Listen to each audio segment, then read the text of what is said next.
realmente a gente vai modelar, vai criar um banco de dados mesmo fisicamente. Então, o modelo de dados é você descrever a estrutura do banco de dados. Tá? Então, o modelo de dados é você descrever de forma estrutura do banco de dados. Para construir um banco de dados, você usa a linguagem de modelagem de dados. Linguagem de modelagem de dados pode ser classificada de acordo com a forma que você vai apresentar os modelos. Ela pode ser textual ou gráfica. Mas geralmente, quando a gente vai criar um modelo de dados, a gente cria através de modelagem textual. Então, são comandos que a gente vai dar para quê? Para criar o banco. Comandos. Tá? De acordo com a intenção de quem vai modelar o banco, ele pode ser descrito em vários níveis de abstração. O que é abstração? Quando a gente vai criar um banco de dados, esse banco de dados ele tem uma realidade, né? Ele tem que estar o mais próximo possível da realidade. Como assim da realidade? Se é uma mercearia, né? Essa mercearia ela tem um comércio, e esse comércio ele é varejo, por exemplo, o banco de dados ele tem que atender a esse tipo de negócio, varejo. Ele não pode atender o atacado, por exemplo. Se o banco de dados quer atender a parte de atacado, ele tem que modelar o banco de dados para que ele consiga receber esses dados em relação ao atacado, não ao varejo. Então, quando ele fala aqui que o cara vai modelar o banco de dados, fala da questão da abstração. A abstração é o seguinte, tem alguns dados que a gente usa no sistema e tem outros que a gente nem vai usar. Tá, não? Por exemplo, hoje um dado que é super importante é o CPF. Não sei se você parou para analisar isso durante esses anos aí que passou. Há uns 10 anos atrás, não tinha muito essa massificação que a gente vê hoje. Hoje você entra numa farmácia para comprar um remédio CPF. Você entra para um supermercado para comprar um pacote de biscoito CPF. Então tudo está voltado em cima do CPF. Por que está voltado em cima do CPF? Porque o CPF hoje é um documento que identifica eu e você no país inteiro. No país. Tá? Então, por isso que todos os sistemas, todos os bancos de dados de qualquer empresa, o CPF é primordial. O CPF não é uma abstração. Por que não é uma abstração? É um dado que realmente é utilizado na maioria dos sistemas. Se, assim, botando muito categórico assim, 99% dos sistemas usam o CPF para fazer cadastro, né? Ou para identificar um funcionário. Quando a gente leva isso para dentro de uma empresa, aí a empresa cria uma tal de matrícula, ou ID, né, que é a identificação do funcionário. Mas essa identificação do funcionário identifica o funcionário, né? Sem dúvida. Mas a partir dessa identificação, a gente consegue saber quem é o funcionário, a gente consegue chegar no CPF dele, e essas informações depois, ou seja, esses dados são repassados para o setor de RH, porque lá no RH é que vai rodar a folha de pagamento. Então, para rodar a folha de pagamento, o cara vai precisar da ID do funcionário e do CPF do funcionário. Por quê? Porque pelo CPF ele chega no nome, e pelo nome ele chega na ID, na identificação do funcionário. Tá? E a identificação do funcionário, o que ela faz? Ela vai gerar para o RH o cargo que o funcionário tem. O cargo. E automaticamente, gerando o cargo que o funcionário tem, eu vou saber qual é o salário que aquele funcionário tem. Então, quando a gente fala em abstração, é a gente pensar nesse sentido, a gente pensar que a identificação do funcionário ela vai ser importante para o banco de dados de cadastro do funcionário, mas também ela vai ser importante para quando o RH precisar fazer a folha de pagamento, ela vai precisar saber o ID do funcionário. Porque lá para o RH, quem tiver aquele ID tem o cargo de analista, por exemplo. Quem tiver aquela outra ID tem o cargo de técnico. Então, quando a gente vai modelar banco de dados, a gente não pode pensar só nos dados, a gente tem que pensar na situação que aqueles dados vão ser usados. Tá? Uma coisa que eu observei, hein, professor? Uma coisa que eu observei, que eu fiquei na correria com meu filho para ele entrar lá no exército, aí teve que atualizar a identidade porque venceu. A identidade agora está vindo sem o número de RG, não existe mais. As atuais agora, o que comanda é só o número do CPF. Então, assim, a tendência agora é só o CPF. O CPF ele vai identificar qualquer brasileiro dentro do território nacional. Fora do país isso acontece. Estados Unidos, Europa. Não, cada um tem o seu, né? Mas vamos supor, a gente lá, eles não têm o nosso controle. Só vai ter na imigração, no caso. Né, um documento de imigração, um passaporte. Que é um passaporte. Lá vai ter o seu CPF, mas vai ter uma identificação sua, que você é brasileiro, né, pelo CPF. E lá fora, você vai poder usar um documento, né, um cartão de crédito, por exemplo, você pode usar no exterior. Mas como é que o estabelecimento lá no exterior sabe que você é você? Que você que está pagando lá? Porque a sua prestadora de cartão de crédito, ela tem o seu CPF, esse CPF sendo ele, né, ele está cadastrado na sua operadora e a sua operadora ela te oferece um cartão internacional. Se ela te oferecer um cartão internacional, é por quê? Porque ela tem esse controle em estabelecimentos fora do país. Então, fora do país, você também é identificado pelo seu CPF. Eu lembro que ali no aterrado ali, perto do Senai, é onde que foi o antigo odonto da FOA, né? Aí ali tinha um lugar ali que você tirava a carteira de habilitação internacional. Você ia lá, né? Pagava um valor e convertia, né? Aí já ia embora lá para fora, às vezes já com a sua carteira de motorista internacional para vários países. Não sei se existe hoje em dia. Hoje eu não sei se você já ouviu falar nisso. Você, depois que você terminar a faculdade, por exemplo, você faz uma pós, você quer fazer um mestrado. Hoje você pode fazer mestrado de Harvard, mestrado do MIT aqui no Brasil. Depois você paga o instituto. Estava lendo essa semana, só que eu esqueci o nome do instituto. Tem um instituto aqui no Brasil. É o nome de uma mulher, tá? Só que eu não me lembro o nome direitinho. Mas esse instituto, o que ele faz? Ele pega o seu certificado da Universidade de Harvard, por exemplo, que você fez mestrado, e ele joga esse certificado aqui no Brasil de acordo com as leis do Brasil para ele ser válido aqui no Brasil. Só que é o mestrado, né? Eu fui correr preço, né? Eu perguntava. É R$7.000 o mestrado. Caraca! Você vai estudar com professores americanos, né? A tradução vai ser toda em português, né? As provas você vai fazer em inglês, mas você sai com um certificado de Harvard. A última vez que a gente também foi o Vinícius na aula, só que eu nem lembro. Eu tinha falado também um negocinho que você conseguia fazer de fora do mestrado. Mestrado e doutorado também. Tá, mestrado e doutorado eu acho assim, é mais para mim, no meu caso, né? Para quem é professor, para quem é educador. Aí vale a pena fazer mestrado e doutorado. Para a gente vale a pena. Agora para o cara que é técnico, não vale a pena fazer mestrado e doutorado. Para você que é técnico ou vai seguir na carreira técnica, você tem que fazer MBA. Tem que fazer vários cursos de MBA pós na área que você quer, né? Principalmente. Depois fazer MBA e certificações. Porque só de você fazer certificações, você já pode conseguir salários bem altos. Né? Você pode conseguir uma carreira bem estabilizada. E as empresas, quando você tem certificação, é a empresa que vai até você. Não é você que vai procurar emprego, é a empresa que vai até você. Então, a chance de uma pessoa que tem certificação para desempregada é muito pequena, muito. A não ser que ele não queira trabalhar, mas que as empresas vão chegar dele. Ou seja, não é ele que vai procurar emprego, é o emprego que vai procurar ele, na verdade. Tá?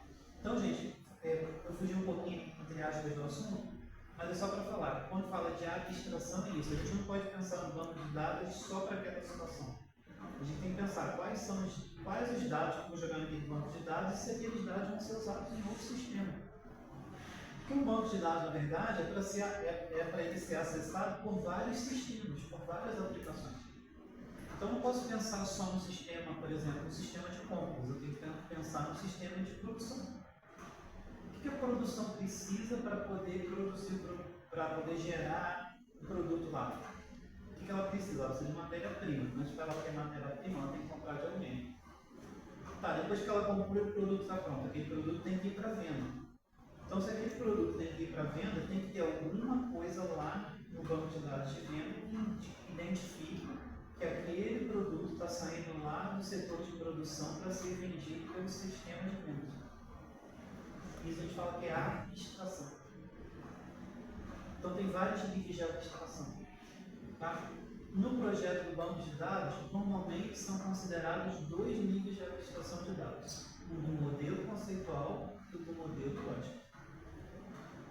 Então, a abstração, né, quando a gente fala em banco de dados, pode ser conceitual e do modelo lógico. Ainda tem a abstração do modelo físico. O modelo físico é quando você vai implementar o banco. Mas antes de você implementar o banco, você tem que saber qual é o conceito do banco, como é que logicamente esse banco vai ser construído e depois ele vai ser construído fisicamente. É como se o modelo conceitual fosse o projeto do banco. Se eu quero montar uma cadeira, eu tenho que entender que ela tem que ter 4 pés. Se eu botar a cadeira com 3 pés, ela não vai ter pé. Mas e se eu teimar que eu vou fazer a cadeira com 3 pés? É porque eu tenho aqui, ó, o modelo conceitual. Aí o modelo lógico, aí você fez o desenho da cadeira lá no computador. Aí você manda produzir a cadeira. Colocou ela em pé, fisicamente, né? Modelo físico, ela vai ficar em pé. Dependendo da estrutura, do jeito que você modelou ela, talvez ela fique. Igual essa aí, tem 5. Essa cadeira aí tem 5 pés. E com rodinha ainda. Tá? Tem cadeira com 3 pés? Tem. Não tem banquinho com 3 pés? Tem um só. Um pé só. Né? Por quê? Porque o conceito, eles pensaram no conceito para depois fazer o desenho, para depois fisicamente implementar a cadeira e a cadeira funcionar. Então, quando a gente fala em banco de dados, a gente tem que pensar nisso também. Por isso que é importante saber conceito. Conceito, porque o conceito é que vai gerar o banco de dados fisicamente falando. Eu posso dizer isso para você um pouquinho, né, por experiência, porque eu dei aula para semestre passado, eu dei esse mesmo conteúdo para a turma que está no 3º período agora. E agora eles estão fazendo banco de dados comigo. Aí eu perguntei para eles semana passada, né, sexta-feira, eu perguntei assim, gente, o que é entidade? O que é relacionamento? Aí eu perguntei para eles, o que é a primeira forma normal? O que é a segunda forma normal? Aí botei uma tabela aqui no slide e perguntei assim, essa tabela de dados, ela está na primeira forma normal? O pessoal falou assim, ué. Eu falei, gente, tem que estudar isso. Por quê? Porque quando a gente vai criar um conceito do banco de dados, a gente tem que normalizar o banco de dados. O que é normalizar? É você ver se não tem nenhum dado repetido. Porque pode ter 2 palmos, pode ter 2 micros, pode ter 2 ranhas. E aí? Isso aí é o quê? Normalizar. Normalizar. Normalizar o banco de dados. O banco de dados ele pode citar 2 vezes eu inserir o nome dela e nem inserir 2 vezes o meu nome. Ele não pode aceitar isso.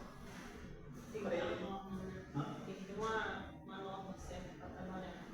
Tem que ter uma regra, né? Uma norma. Isso a gente fala que é normatização de dados.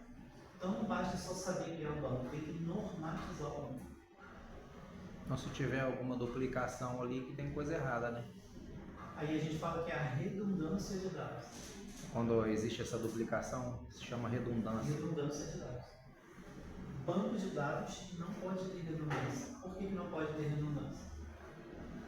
Porque às vezes o meu nome está lá com uma idade de 49 e aí aparece o meu nome de novo com a idade de 38.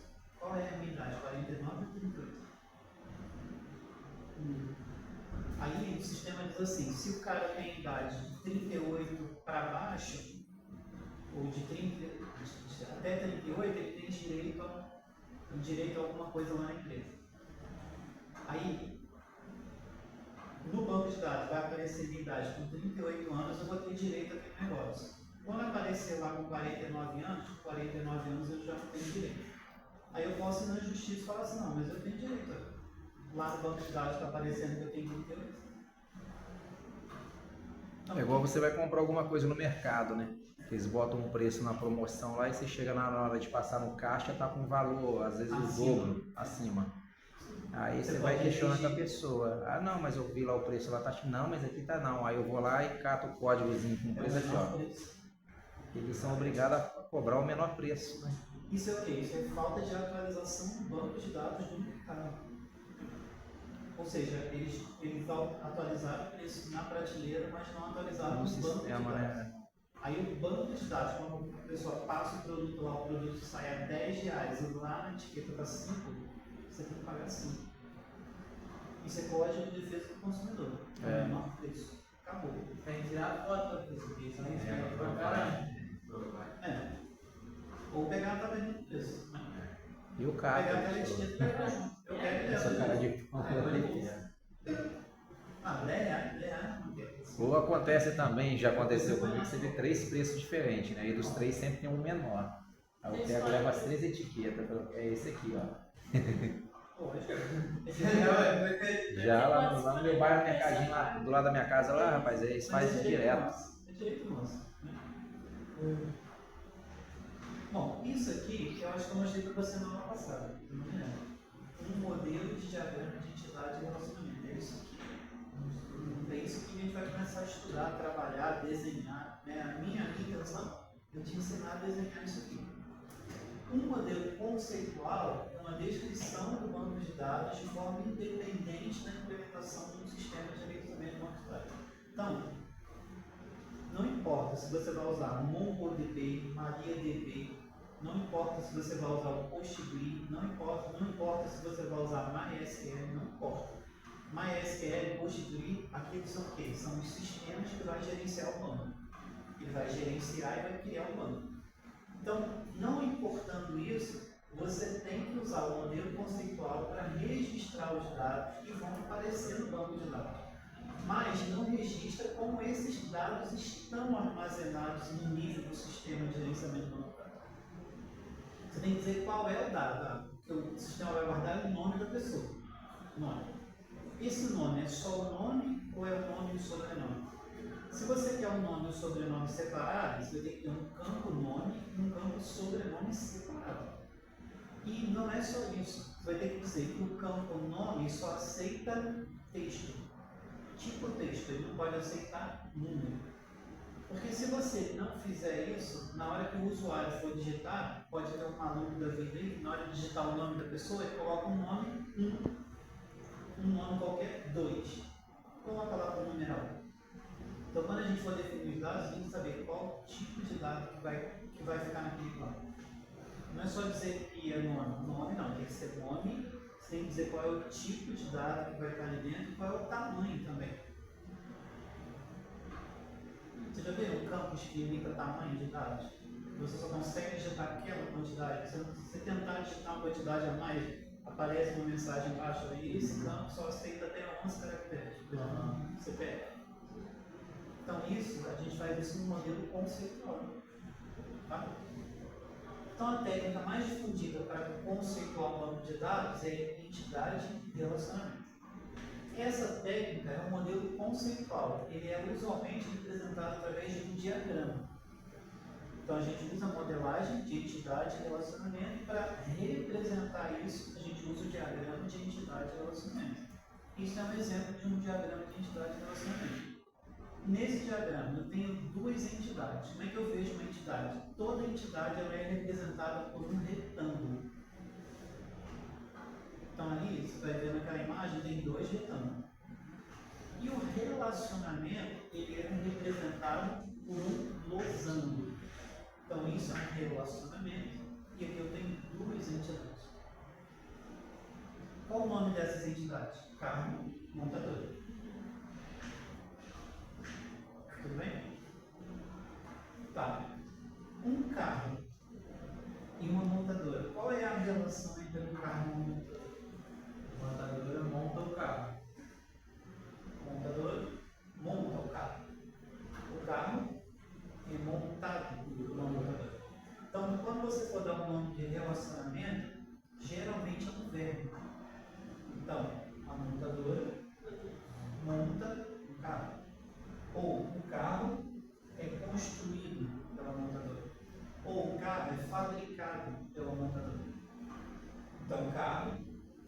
fabrica ou fabricar montador.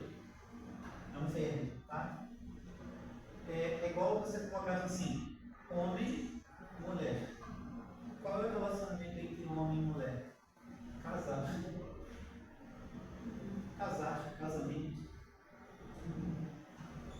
Tá? Então, um carro e uma montadora.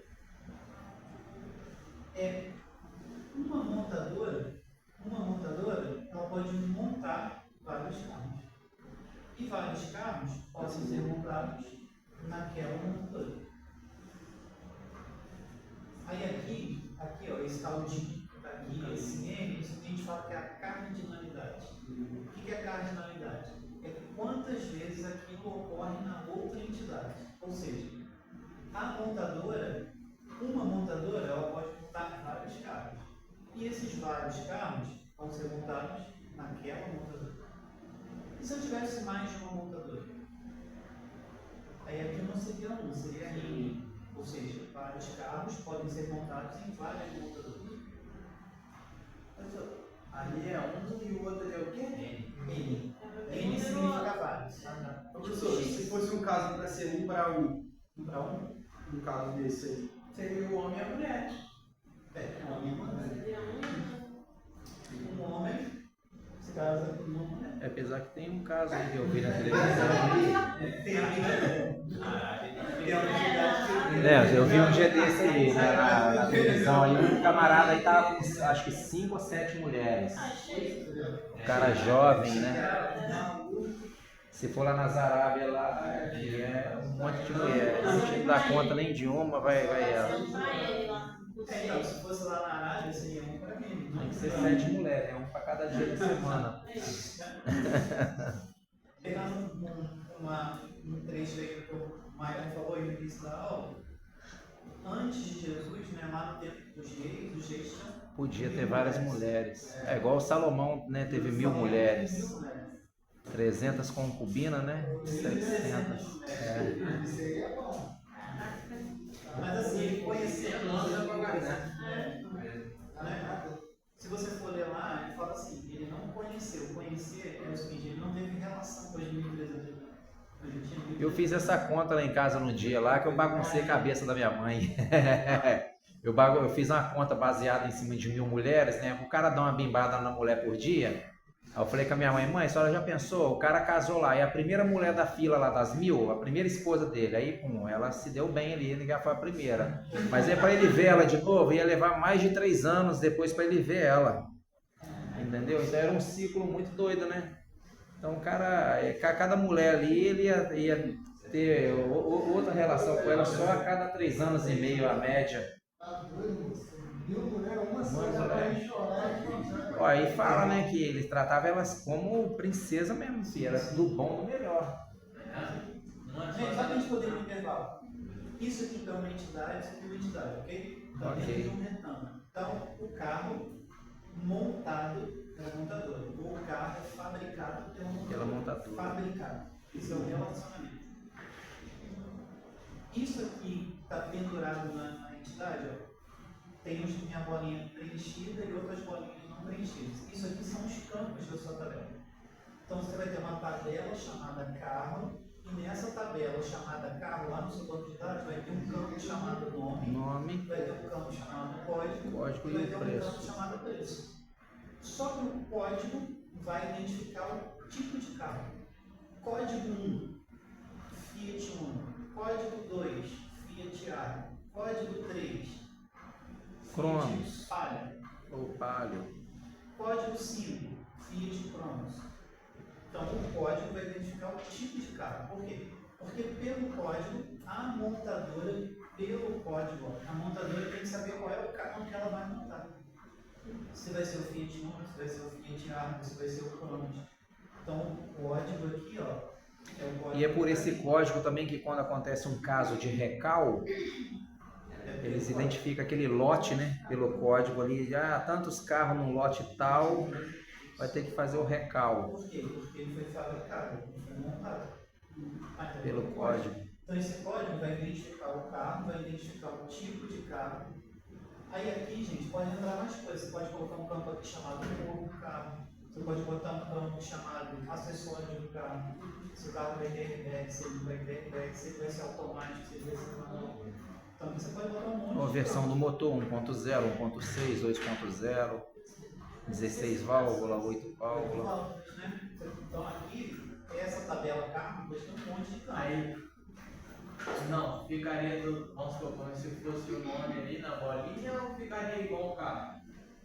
Tem que ficar uma bolinha também. Ia ficar uma bolinha, né? Porque É, é uma bolinha. especificação. Quanto mais coisa, mais informação o banco fica. Mais dados você tem à disposição da empresa, né, para consultar. Esse código que está aqui, lá na montadora, você tem uma chave, ou seja, é o campo que identifica o tipo de carro que ela vai montar. Como o nome é o mesmo, só que eles estão em entidades diferentes, esse código aqui a gente chama de chave primária. É aquele campo que identifica um registro, ou seja, o tipo do carro. E esse campo que está lá, ele não é mais chave primária, ele vai ser chave estrangeira.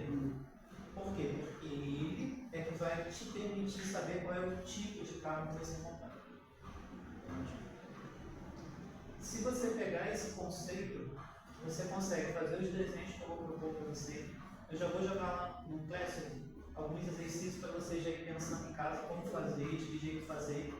E a partir da próxima aula eu vou ver se eu consigo instalar com você o BR modelo para a gente ir direto para o laboratório fazer desenho de banco de dados. Os desenhos assim, né? Nesse formato. O desenho vai ser realmente desse jeito. Nesse gráfico aí assim. Vai ser, lá vai aparecer assim, entidade, vai ser esse triângulo, quando for relacionamento vai aparecer assim. E só que aqui eu tenho que amadurecer mais um pouquinho essa ideia. Por quê? Porque uma entidade ela pode ter relacionamento com outras entidades. No caso, você pode ter com um comprador, com uma locadora, né? Um carro, ele é montado por uma montadora, só que esse carro, depois ele vai para uma agência para ser vendido. Depois que esse carro foi vendido, eu ainda tenho que saber para quem foi vendido esse carro. Por quê? Porque a gente precisa entrar em contato com o cliente para falar com o recall, por exemplo, que pode comentar.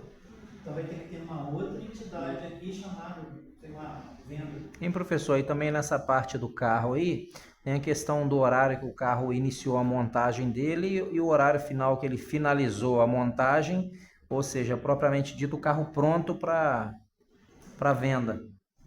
Deve ter esse tipo de registro, né? Com certeza, né? Fica aqui, ó. Que vamos supor que pelo esse tempo aí, esse horário, que o carro entra no processo inicial até o final da produção dele, aí vamos supor que é nesse meio tempo que eles descobrem ali aonde foi um recalque que aconteceu. Deve ter isso, né? Na linha de produção. Então lá na tabela montadora você vai ter que colocar esse dado para que registre isso. O horário que começou a produção, o horário que terminou a produção dele. O carro, quando é aprovado, eles colocam um selo. Já viram carros que tem selo V2, carro zero? O cara coloca um selo A, ABC, ABCD. Aqui você vê geladeira, né? Geladeira, televisão. Para que a gente coloca aquele selo? Ele é controle de qualidade, né? Para atestar, né, a eficiência daquele produto. Ainda tem os carros que ainda colocam um selo assim, ok. Né, vem no vidro do carro, ok. O que é ok? Toda a parte de montagem, teste, foi feita. Ok. Então carimba, né? Não tem como carimbar o vidro, os caras colocam etiqueta. Eu tinha um vizinho meu lá que trabalhou na Volks, que ele era piloto de teste, né? Depois que o carro estava pronto, ele rodava lá no lugar lá para testar o carro. Chique. Como é que você vai montar o banco de dados depois? Eu vou te dar um exemplo simples. Vai ser um problema. A maternidade tal, ela precisa armazenar os dados da mãe, precisa armazenar os dados do médico que vai fazer a cirurgia e precisa armazenar os dados do bebê que nasceu. Por quê? Porque o bebê que nasceu, ele tem uma mãe, então ele vai ter que ser identificado para poder depois ser levado até aquela mãe. Então vai ser basicamente isso, eu vou te dar um problema, através desse problema você vai ler o problema e através desse problema você vai gerar o diagrama. Então vão ser vários problemas diferentes que eu vou passar para você, tá? Já vou colocar isso tudo no Classroom, você já pode ir vendo, né? Para você se inteirar do Você assunto. me empresta sua caneta E o aí também. exercício, por exemplo, o trabalho, né? O trabalho da etapa 1 também vai ser baseado em diagrama, tudo em diagrama. Porque assim, a ideia de você passar por essa disciplina é você saber criar o diagrama. Tá, ainda falando sobre o modelo conceitual. Esse modelo conceitual aqui, a gente consegue ver que para cada carro que tem aqui, o banco de dados armazena o código, o nome e o preço do carro. E lá na montadora, a montadora armazena o código, o nome, bem como os carros daquela montadora. Porque é o seguinte, aqui está dizendo que tem uma montadora só que poderia ter várias montadoras fabricando vários carros. Se eu tivesse várias montadoras, eu teria que ter um código da montadora. Esse código que está aqui é o código que faz referência ao código do carro. Mas esse código aqui eu teria que ter um outro código, o código da montadora. Se eu tivesse várias montadoras, como eu tenho uma montadora para diferenciar, né? Montadora que é de São Bernardo do Campo, aí tem uma outra montadora de São José dos Campos, tem uma outra montadora de Mogi. Então, se eu tivesse várias montadoras, aí eu teria que ter um outro código para identificar a montadora. Mas não é o caso ali, está dizendo que tem uma montadora só. Se fosse carro, também teria, né? Cada carro pode. Aqui eu tenho o código do carro, código 1, identifica o carro, e código 2, identifica os carros da Volkswagen. No caso, também pode ter mais de um relacionamento entre os dois, né? Tipo assim, é uma revisão do defeito, vai ter que voltar. Poderia ter uma outra entidade aqui chamada garantia, recall. Poderia ter uma entidade chamada recall. Porque o recall é depois que o carro é montado, né? Tá bom. Aí no caso vai ter que puxar um outro losango aí ou ligava nesse mesmo losango? Não, por esse mesmo losango, a gente poderia puxar uma linha aqui, ó, e colocaria aqui uma outra entidade. Mas aí depende de como esse carro vai se relacionar com aquela entidade também. Porque é o seguinte, para um carro ter um recall, primeiro tem que ser montado. Sim. Né? Para ter um recall do carro, primeiro precisa ter montado. Então ele também se relaciona com o primeiro. Ele vai ter que se Se relaciona com o primeiro relacionamento. Ele vai ter que se relacionar com a montadora para depois a montadora liberar o recall. Então, eu teria que ter um losango, vou perguntar uma coisa, eu teria que ter um losango aqui, ó. Eu teria que ter um losango aqui embaixo, fazer uma relação entre essa entidade do recall. Porque o recall não faz parte da montagem. O recall é depois que o carro está montado. Então, se o recall é depois que o carro está montado, eu teria que ter um relacionamento aqui embaixo, um losango aqui embaixo, e aqui a entidade chamada recall. E no caso ele ia se ligar só com a montadora, né? Então eu ia ter que puxar uma seta ali pro carro também. O que é o recall? O recall é o seguinte, o carro foi montado. E durante a montagem identificou que tinha um problema no cinto de segurança daquele carro que foi fabricado. Aí eles vão acionar o recall, aí o recall tem que saber qual é o código do carro, qual é o nome da montadora que montou aquele carro, para poder identificar quem é o cliente, né? Aí para identificar quem é o cliente, aí esse carro que foi montado aqui, ele foi vendido. Se ele foi vendido, eu tenho que botar um outro relacionamento aqui, ó. Colocar uma outra entidade aqui em cima, chamada concessionária. Por que concessionária? Para onde o carro vai ser enviado para ser vendido. Então, o que eu estou querendo dizer? Às vezes, um diagrama pequenininho desse aqui, dependendo da situação que você tem que criar o banco de dados, você vai colocando mais entidades e mais relações. Vai ter mais notificações. Mais notificações de entidades e mais relações. Isso é o que acontece. Tá? E o que é o modelo lógico?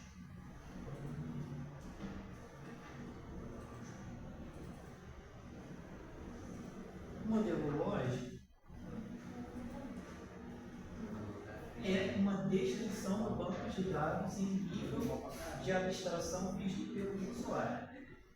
Aí é o seguinte, quando a gente vê um banco de dados, a gente enxerga o banco de dados pela visão do cara que está modelando o banco de dados e depois pela visão do cara que está usando o banco de dados. A pessoa que já está usando o banco de dados, ele fala que ela já está usando o modelo lógico do banco de dados. Ou seja, ela está abrindo o banco, ela está inserindo informação, ela está alterando informação. Então, esse nível chama nível lógico. Quando o cara vai lá e altera o código do carro, e ele consulta de novo, tem que aparecer lá com o código alterado. Isso é tudo lógico. Isso não é físico ainda, é lógico. Físico é quando ele grava a informação do banco de dados. É o modelo físico. Eu já vou adiantar uma coisa para você. Toda vez que alguém falar com você que você acessou um determinado dado no banco de dados, você não acessou ele fisicamente falando. Banco de dados, quando a gente manda salvar ou gravar alguma coisa lá no banco de dados, ele não grava os dados na mesma hora que você clica no botão salvar ou gravar. Ele joga esses dados num aplicativo chamado consulta de dados. Depois que a consulta de dados vai lá no banco de dados fisicamente e vê que aquele dado está lá dentro, aí ele autoriza a gravar a informação no banco de dados. Eu acredito que você já ouviu falar nisso. Bancos de dados, eles são tão visados hoje em dia que tem hackers, né, criando aplicações para invadir bancos de dados. Invadir banco de dados. Por quê? Porque o banco de dados é o coração da empresa. Se a empresa trabalha com dados e a tecnologia, se eu invadir o banco de dados e roubar o banco de dados, o que é roubar o banco de dados? Roubar o banco de dados é você tirar o privilégio de acesso daquelas pessoas que tinham acesso. Dá para criar privilégio de acesso ao banco de dados? Usando MySQL, usando PostgreSQL, usando as ferramentas de criação de banco de dados. Então, banco de dados, você vai criar o banco, mas depois que você criar o banco, você vai criar toda a parte de segurança do banco. Como é que você cria a segurança do banco? Com a linguagem SQL e com PHP. Está ouvindo falar em PHP? Linguagem PHP? E o Vinícius, ele falou um pouco dessa linguagem que a gente estava na matéria de algoritmo. Por que PHP é importante você conhecer alguma coisa? Porque PHP é a linguagem de programação que você vai usar para que o servidor onde vai estar o banco de dados tenha comunicação com os usuários que estão acessando o banco de dados. Que é o tal do front-end e back-end. O que é o front-end? O front-end é o cara que está na frente do sistema, e o back-end é o que está atrás do sistema. O que está atrás do sistema você vai fazer em PHP, para proteger o banco. E o que está na frente do usuário, você vai fazer em Java, você vai fazer em Script, você vai fazer em Node.js, né, que é JavaScript. Mas a parte de trás do banco, você tem que entender alguma coisa de linguagem de programação para servidor. Então, o PHP é que você vai usar para quê? Para criar os privilégios de acesso, ou seja, quem vai ter acesso àqueles dados fisicamente que estão gravados no banco de dados. Então, onde eu estou querendo chegar? Você pode ser um desenvolvedor de banco de dados. Você pode ser contratado pela empresa só para fazer banco de dados. Aí vai ter um programador que vai colar junto contigo para fazer o quê? A segurança do banco. Aí na hora de fazer a segurança, ele vai usar a linguagem PHP, mas você vai usar o SQL. Vai ganhar bem pra caramba, né? Barato não. Ah, Não é barato não, não é barato, né? Desenvolver um banco de dados. E não é só desenvolver, você vai ter que manter o banco de dados funcionando. Fazer manutenção, atualização do banco. Se corromper o banco, você vai ter que dar suporte no banco. Então, assim, é uma profissão que você vai ficar amarrado naquela empresa pro resto da vida. Porque foi você que criou o banco. Isso depende de você. Eles dependem de você, né? Lógico, né? Não é só você. Mas quando eu falo você, é uma equipe, é você e uma galera que vai te ajudar a desenvolver isso. Né? Porque um cara só não consegue desenvolver um banco de dados, por exemplo, da CSN. Isso é uma equipe, cara. Em 6, 7, 8. Mas você é o analista de banco de dados, você que coordena o trabalho da galera. Então, se você coordena o trabalho da galera, você vai ganhar mais. E professor, existe um curso existe algum curso para hacker, o cara aprender hackear, tipo assim, EAD, que a gente entra aí, só conhece algum? Tem como o senhor mandar uns linkzinhos pra gente, não? Depois o senhor manda aí pra gente? Se você for convidado só para CSN, já tá aí. Oi? Tem também um sabe Só para CSN. Aonde? do que o Diogo mandou lá no grupo. Tanta coisa que você vai fazer, a pessoa não vai cobrar barato. Eu tenho curiosidade nessas E a coisas. questão, por exemplo, a CSN ela já tem um banco de dados. Né? Ela já tem um banco de dados porque ela vende, ela compra matéria-prima, ela exporta, ela importa matéria-prima, então ela já tem um banco de dados. A ideia da CSN, então, ela vai querer uma pessoa que administra o banco que ela já tem. Né? Você não vai criar do zero. Ou aperfeiçoar ele, né? Existe a possibilidade de, no caso dela, já ter um banco de dados, de aperfeiçoar ele? Não, né? Não, se eu precisar incluir alguma coisa no banco de dados que já existe, eu tenho que modelar ele de novo. Por quê? Porque eu estou entrando com um dado diferente daquele sistema. Aí corre o risco de dar um conflito, né? Aí pode dar redundância. Que é a redundância. Conflito de Conflito de dados é redundância. redundância de dados. Ah, então lá já está em redundância faz tempo, filho. Só aquelas locomotivas. Eu trabalhei lá em 2014, cara. Tá com aquelas, a gente chama de cachorrinha, aquelas que a cabine é no meio, né? Tem duas frentes, 1500, né? Modelo 1500 é aquelas grandonas vermelhinha, de uma cabine só na frente, é as 1900. Eu fui operador lá, treinei lá de maquinista. Entrei como manobreiro, fiz o curso, só que eles não me promoveram para me receber como maquinista. Mas jogava o controle remoto no meu lombo para mim ficar manobrando o pátio. Aí eu virei operador de ponte rolante, consegui uma outra boca lá. Só que, ó, tá lá até hoje com as tripas velhas lá, tá dando lucro pro cara, o cara vai inovar o quê? Tá dando certo, ele vai mexer com o time que tá ganhando? Não, igual uma vez lá, tem uma lama, as lamas lá de alto forno, lá embaixo, fede pra caramba que troço. Aí ele descobriu que aquilo ali tinha utilidade, né? Aí descobriu uma empresa, não sei da onde aí, que mexe com cerâmica. Aí quer dizer, aquela lama até então ela era descartada num pátio aí longe aí e era aterrada. Aí descobriu que aquilo tinha uma utilidade para uma outra empresa, ganhou um puta de um dinheiro com aquilo ali, vendendo lama. Lama de alto forno para a empresa, porque a empresa descobriu que como tem teor férrico naquela lama, aí quando ela é fornada para fazer as cerâmicas, ela tem uma qualidade de resistência maior do que a cerâmica normal. Salvar. É, entendeu? Ó, o cara ganha muito dinheiro com aquilo ali. Ali, filho, até o esgoto ele ganha dinheiro com o esgoto. O que a gente tem que pensar é o seguinte, quando a gente está Filha da falando mãe. banco de dados, a gente tem que pensar na questão do banco de dados lógico. Como o usuário vai enxergar o banco de dados, como é que ele vai acessar. Quais são os dados que ele tem que acessar? Os dados que ele vai acessar, você vai fazer isso lá na modelagem conceitual. Você vai criar banco de dados. Mas para o usuário acessar, você não vai deixar o usuário dele acessar todos os dados. Por quê? Porque, por exemplo, o cara que trabalha no RH, ele não precisa, por exemplo, saber quantos produtos que foram vendidos para o cliente. Ele só precisa saber quem foi o funcionário que vendeu o produto. Quem foi o vendedor. Ele precisa saber quem é o cliente que comprou o produto. Quem precisa saber quem é o cliente que comprou o produto é o setor de vendas. O vendedor. Né? Então, quando a gente cria um banco de dados, a gente tem que pensar na dependência. Ok, vamos supor na hora de pedir. Então, nas nossas aulas, a gente vai usar modelo lógico com banco de dados relacional. Aí já vou adiantar um negócio para você. Existem duas modelagens de dados hoje no mundo. Existe a modelagem de dados relacional e não relacional.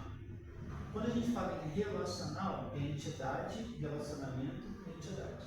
Quando a gente fala não relacional, são para bancos de dados que a gente chama eles de bancos de dados estratosféricos. O que são bancos de dados estratosféricos? São bancos de dados que guardam bilhões de dados. só para adiantar um negócio para você. Se você quer trabalhar com um banco de dados mais limitado, mais estruturado, mais bem conservador, você vai usar o relacional. Se você for trabalhar, por exemplo, numa empresa que tem comércio eletrônico, empresa que tem comércio eletrônico, elas usam bancos de dados não relacionais, ou seja, não tem nada de entidade de relacionamento. Lá na disciplina de gestão de projeto de banco de dados, se eu tiver aqui, eu vou mostrar isso para você. Que a gente usa uma linguagem chamada NoSQL. SQL é para banco de dados relacional. NoSQL. O que é NoSQL? N-O-S-Q-L. NoSQL. É uma linguagem para banco de dados não relacional. Então, bancos de dados que precisam crescer de forma exponencial, NoSQL. Bancos de dados que você tem uma certa limitação, você sabe mais ou menos até que dados ele vai crescer, SQL. Geralmente, tá? 2.000 registros SQL. Passou de 2.000 registros no SQL. Geralmente é assim. Professor, nesse caso, o não relacional, ele não é uma entidade com a outra, não precisa de relacionamento. Nada. É só entidade ou só um dado qualquer? Banco de dados não relacional nem entidade tem. Aí tu fala assim, mas como é que eu consigo saber que um dado está num lugar e outro? Como é que ele organiza? O banco é um só e a leitura, né, o sistema que vai gerenciar esse banco, ele lê o banco de dados através de tabela de dados. São aplicações, são programas que você vai fazer, que aquele programa vai ler aquela parte do banco, ele vai jogar aquela informação para outra aplicação e aquela aplicação é que vai gerar a consulta que você quer no banco de dados. Ou seja, banco de dados não relacional são várias aplicações que você tem que desenvolver para acessar os dados do banco de dados. É mais trabalhoso. Isso aqui é mais simples, porque você cria uma tabela, você sabe que o carro é montado naquela montadora, você pode.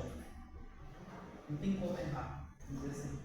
No banco de dados não relacional, ele é um banco de dados exponencial, ou seja, ele pode crescer 2 bilhões de dados, 5 bilhões de usuários, 10 bilhões de usuários. Ele pode crescendo. Então, se ele pode crescendo, eu já tenho que partir para um banco de dados não relacional. Só que não é a ideia nossa aqui. Por enquanto, a gente vai trabalhar com bancos de relacionamento. No caso relacional, a organização dele já é pré-definida, né? E no relacional você depende dessas aplicações para ficar consultando, né? As coisas. Exatamente. Tá. No banco de dados não relacional, você depende de alguém para criar. Fica se espalhado? Não, eles ficam centralizados, mas para acessar os dados, você tem que criar várias aplicações para acessar vários tipos de dados que estão no banco. Cada um dedicada para uma parte, né? Do banco de dados. O banco de dados não relacional é o que essas grandes empresas, quando eu falo grandes empresas, gente, não é assim. ArcelorMittal, já ouviu falar na ArcelorMittal? Petrobras, grandes empresas, estatais, por exemplo, né, usam bancos de dados não relacionais. Por quê? Porque a taxa de crescimento do banco é muito grande. Professor, então as Big Techs trariam As Big Techs. Tá bem. Google, a Meta, não relacional. Google, Meta, Microsoft. Quantos usuários a Microsoft tem espalhado pelo mundo? Quantas chaves de Windows eles não têm? Quantas chaves de Office eles não têm gerenciar? Todo cara de chave. Eles têm que identificar se o cara está usando a versão original ou se está usando pirata. Imagina o tamanho do banco de dados para controlar isso. Não é uma tabela, cliente vende, cliente compra o sistema operacional. Não tem como. É mais complexo. Nem eu conheço muito sobre assunto, tá? Eu fui estudar sobre isso, mas eu fiquei maluco. Existem vários tipos de chave de ativação do sistema operacional no Windows.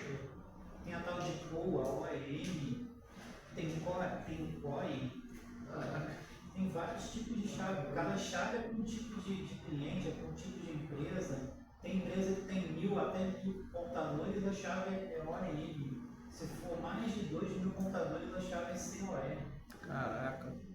Então, cada discípulo de chave, pelo que eu li, tem mais de 30, mais ou menos. E 30 aí, tipos de chave. cada uma dessa aí deve ter, ou existir lá um grupo de pessoas para administrar isso tudo aí. Que é muita coisa, né? Tá louco. Cada chave tem seu privilégio ou não? É tudo a mesma coisa? Cada chave tem um privilégio, um tipo de empresa, um tipo, para atender um tipo de negócio. Eu tenho que ter estudado sobre isso, tá? É difícil pra caramba. Né? Eu li assim, durante uma semana eu desisti, porque é muita coisa. Ia dar nó no cérebro, né? Sabe por quê? Porque assim, quando você trabalha com manutenção, você instala o sistema operacional para quem? Né? Mas você tem que saber qual é a chave que você vai usar. Você vai achar uma chave ORM, qual é a diferença do ORM do COA, que é uma chave chamada COA. Qual a diferença da chave ORM para a chave COI? Tem diferença. Porque se você instalar um COI na máquina de um usuário doméstico, ele não ativa a cópia, porque a cópia do COI ela não é ativada pelo e-mail do usuário, ela é ativada pelo e-mail da empresa. Aí vai ter que entrar CNPJ. Então, se você instalar um COI no computador do usuário, ele não vai conseguir ativar. Você não vai conseguir ativar a cópia. Nem clonando o CNPJ de ninguém. Não, nem todo. Porque hoje em dia tem mais trambique para tudo, né? CNPJ é uma empresa dentro da Microsoft. Não tem nem como clonar. Tá, gente? Então, modelo lógico. A figura 1.4, eu vou te mostrar aqui um exemplo de um modelo conceitual de banco de dados. Por exemplo, se você olhar aqui nesse modelo, está escrito assim, carro, modelo carro, código carro, preço carro. Preço, ó, sem cedilha. Então, nome de campo, no banco de dados, você não pode botar preço com cedilha, não pode ter acento. Entendi. Precocar, é preço do carro. Montadora, eu preciso do nome da montadora e o código do carro. Esse código do carro é o código do carro que está aqui, ó, na tabela do carro. Para eu poder saber qual é o carro que a montadora vai montar. E o código do carro faz referência ao nome da montadora. Sim? O código do carro faz referência a qual é a montadora e qual é o tipo de carro que vai ser montado. Nesse caso aí, todo o código entra no PHP. Todo esse código, esse carro vai ter que entrar no PHP. Não, isso aqui vai entrar no SQL. No PHP vai entrar qual é a tabela que tem esses dados. Como vai consultar? Como é que ele vai consultar esses dados e qual tabela ele vai consultar. Aí isso vai entrar no PHP. Por quê? Porque lá o PHP vai Ele controlar. vai armazenar os dados, né? Aí no caso ele faz essa parte lógica De controle. Ficar puxando de um para o outro. Puxar, o SQL até faz, mas assim, quando a gente vai botar o banco de dados online, por exemplo, para um cara acessar em outro lugar do mundo, a primeira coisa antes do cara acessar o banco, ele tem que autenticar o usuário e senha. Quando ele autenticar, quem vai fazer esse processo de autenticação é o PHP. Então lá no PHP vai ter um banco de dados lá só para os usuários que podem acessar aquele banco de dados. Aí o PHP vai fazer essa parte. Eu acho que você já ouviu falar nisso aqui. O professor de área de programação deve ter falado para você. Você pode trabalhar com back-end, ou com front-end, ou com full stack. Você pode trabalhar nas duas O que é frentes. full stack? Completo, cara, sabe? O O full cara sabe stack é o. trabalhar com a aplicação para o usuário e a aplicação para o servidor. É o full stack, né? Então, o back-end, PHP. O front-end, SQL. Por isso que, infelizmente, quando a gente vem fazer uma faculdade de tecnologia, a gente tem que estudar as duas coisas, back-end e front-end. Você não tem que ser especialista nos dois. Você vai escolher depois o que você achou mais cômodo, né? O que você achou mais interessante. E o full stack é o que faz os dois. O stack ele faz desde a parte do usuário até a parte do servidor. Ele faz a aplicação do usuário, ele implementa o sistema e põe no servidor para o servidor controlar a aplicação. Ele faz tudo, né? Full stack. Só que é difícil você achar um full stack, não é? Vocês conhecem alguém que seja full stack? É difícil encontrar. Né? Quando você encontra, é um caboclo assim, tem 30 anos, 35 anos de experiência no negócio. cara também, né? Mas geralmente assim, você vai falar com seriedade. Se você perguntar ao Vinícius, né? Vinícius, professor Rubens, que dava aula aqui, eles vão falar que eles se especializaram numa determinada frente, ou back-end ou front-end. E se o cara quer abraçar tudo, ele tem que ter uma jornada um pouco maior, 30 anos, 35 anos de prática.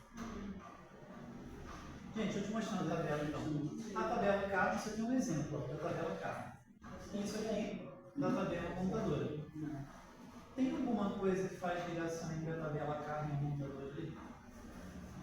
É o código do carro. Código do carro. Então, se lá na montadora apareceu lá o código 1, ele sabe que ele tem que fazer qual certo. Esse Cobalt aí tá bem caro, né? Já até saiu de linha. Código 3, ó. Código Porra. 3. Caraca. Sabe que ela tem que fabricar o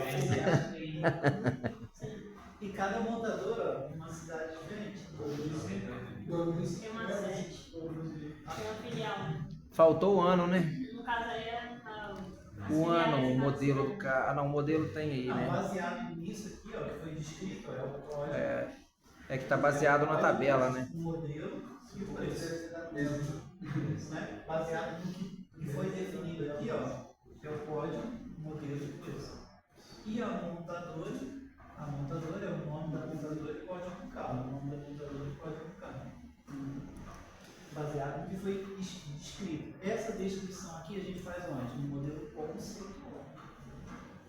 Aí no modelo conceitual a gente vai criar tabelas. Essas tabelas depois a gente vai fazer a ligação entre elas. Ó. Isso aqui é a chave primária dessa tabela. Isso aqui é a chave estrangeira, porque essa chave não é dessa tabela. Essa chave faz referência a essa chave aqui. Então isso aqui é uma chave estrangeira, não é primária. Difícil isso aí? Tranquilo. Então, o modelo lógico descreve a estrutura do banco de dados conforme vai ser vista pelo usuário. Estas são representadas no modelo físico. O modelo físico não são tratados nessa disciplina. Por quê? Porque a gente vai tratar disso quando for criar um banco. Por isso que tem a disciplina gestão e projeto. Gestão é o quê? Você administrar e projeto é você projetar e instalar o modelo. Então essa disciplina nossa, a gente não vai falar do modelo físico.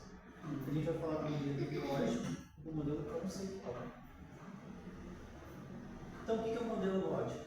Os dados, é o modelo de dados que representa a estrutura dos dados de um banco de dados conforme vista pelo usuário do sistema de gerenciamento de banco de dados. Sistema de gerenciamento de bancos de dados, SQL, MySQL. Então, MySQL vai ser a ferramenta que você vai usar para modelar o banco, para que o usuário veja o banco. Então, do jeito que você modelou o banco, é o jeito que o usuário vai ver o seu banco. Se você colocou lá que o nome ele pode aceitar número inteiro, na hora que o cara for digitar um nome sem colocar número, vai aceitar. O cara vai achar esquisito, né? Mas se você botou lá que o nome pode aceitar tipo número, o cara vai digitar número e o campo vai aceitar. Por quê? Porque é o jeito que o usuário vai ver o seu nome. Tá, mas olha só, para o usuário ver o seu banco, você vai ter que criar uma aplicação para acessar o banco. Você vai ter que criar uma interface, uma tela. Né, com uma cor no fundo, um campo ali, nome, o cara digitar o nome, um campo sobrenome, o cara digitar o sobrenome. Então a interface você não vai fazer no SGBT. A interface você vai fazer no Java, você vai fazer em C, HTML com CSS. Né? Você pode fazer uma página de HTML e colocar CSS. Para estilizar a página. Mas a aplicação que vai acessar o banco de dados, ela não vai ser CSS nem HTML, ela vai ser Java, ou ela vai ser Python. Porque o Python é que vai pegar a sua tela, vai conectar os dados da sua tela com o banco de dados que está lá dentro fisicamente na máquina. Então por isso que, infelizmente, a gente tem que aprender Python. Porque Byte vai ser a aplicação que vai conectar a sua página web com o banco de dados. Tudo bem? Então, o modelo conceitual, quando a gente observa um conjunto de arquivos no computador, por exemplo, sejam eles gerenciados por um sistema de banco de dados, sejam eles arquivos convencionais, verifica-se que usualmente um arquivo contém informações sobre um conjunto de objetos ou entidade de organização que é atendido pelo sistema de computador. Quando você vê um arquivo no Windows, por exemplo, o arquivo ele tem nome, ele tem data de modificação, tem hora de modificação, tem tamanho, não tem? Você não consegue ver essas informações no arquivo. Então, quando a gente fala do sistema de gerenciamento de banco de dados, ele também enxerga isso tudo. Assim, no exemplo da indústria, que eu citei lá atrás, lembra do exemplo da indústria? Não, né? Tinha um sistema de produção, tinha um sistema de venda e tinha um sistema de compra. Quando eu te mostrei aquele sistema, ele armazena os dados do carro, outro para armazenar os dados da venda da montadora e o outro para armazenar a data de ordem de compra de matéria-prima da montadora. Então, aqui está querendo dizer para você o seguinte: você pode ter 3, 4 bancos de dados conectados entre si. Então, você vai ter uma aplicação, um banco de dados para armazenar os dados do carro, você vai ter uma aplicação para armazenar as vendas do carro, você vai ter uma outra aplicação para armazenar a ordem de compra dos carros.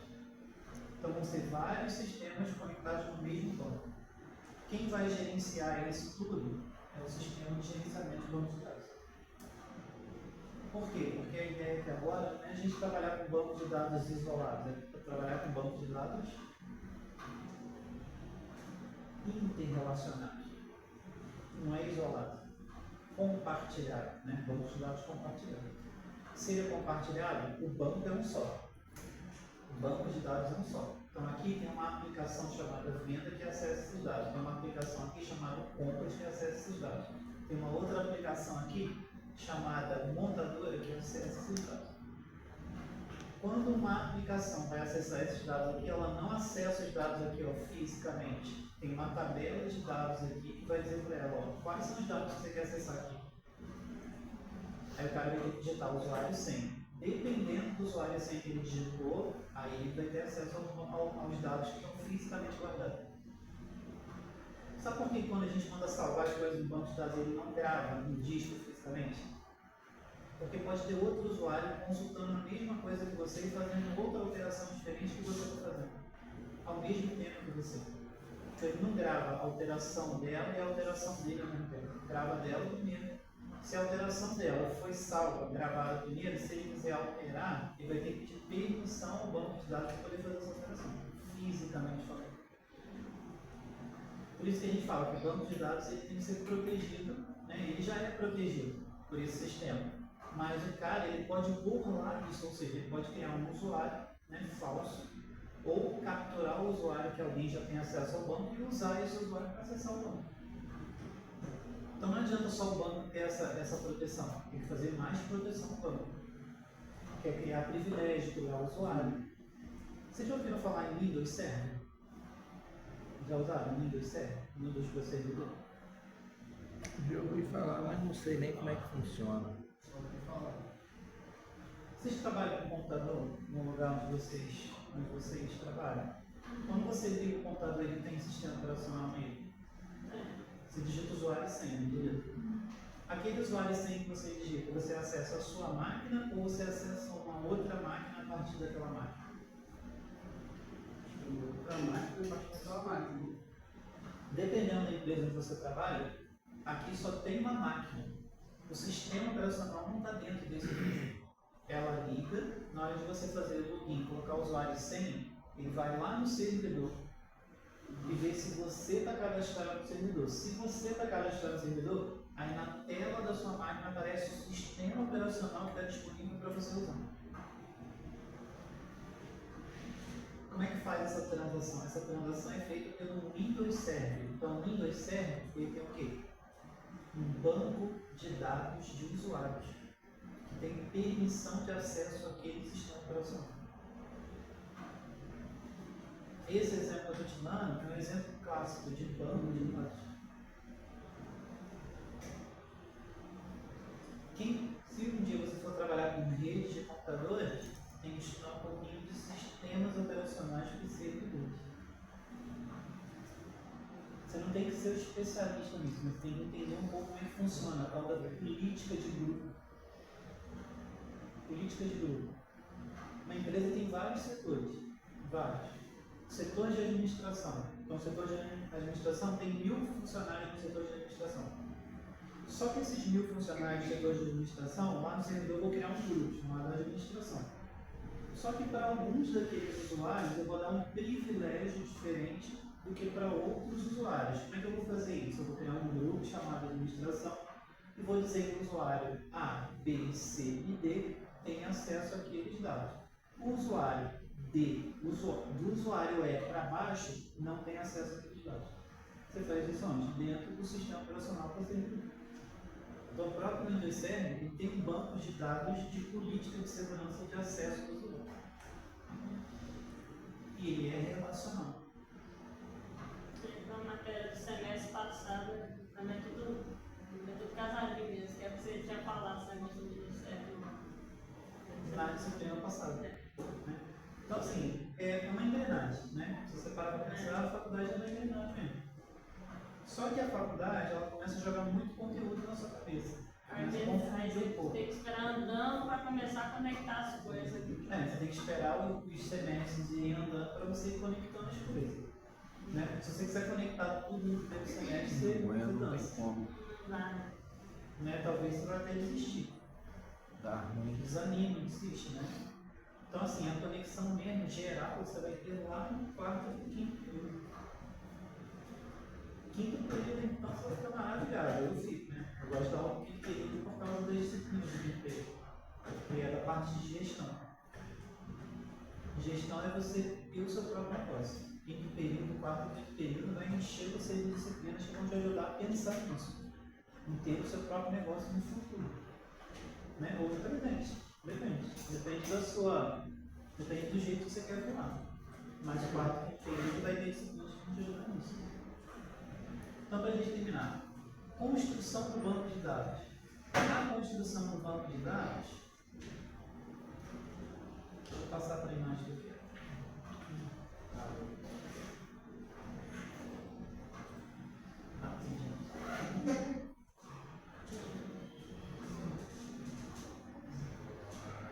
Tá, isso aqui ó, eu queria tratar com você depois na próxima aula. Vou fazer um projeto de banco de dados. A modelagem conceitual é a modelagem lógica. Então, na próxima aula, eu vou esmiuçar isso aqui um pouco com você. O que é o modelo conceitual e o que é o modelo lógico. Eu vou começar com você do zero, tá? Do zero. A gente vai ao laboratório, vai instalar o tal do BR modelo e vai fazer tudo no laboratório. A gente pode trazer notebook, se quiser. Já pode instalar na máquina. Se você quiser instalar na sua máquina de só trazer, pode fazer. Aí, no caso, esse mesmo modelo dá pra. Ele é só visual ou ele também tem uma parte mais prática dele? Só visual mesmo? Não, ele é visual. Ele não vai ser textual, vai ser tudo visual. A gente vai desenhar arrastando as coisas. Ah, então Nossa, tá valendo? é da próxima aula? Pode ser? Pode.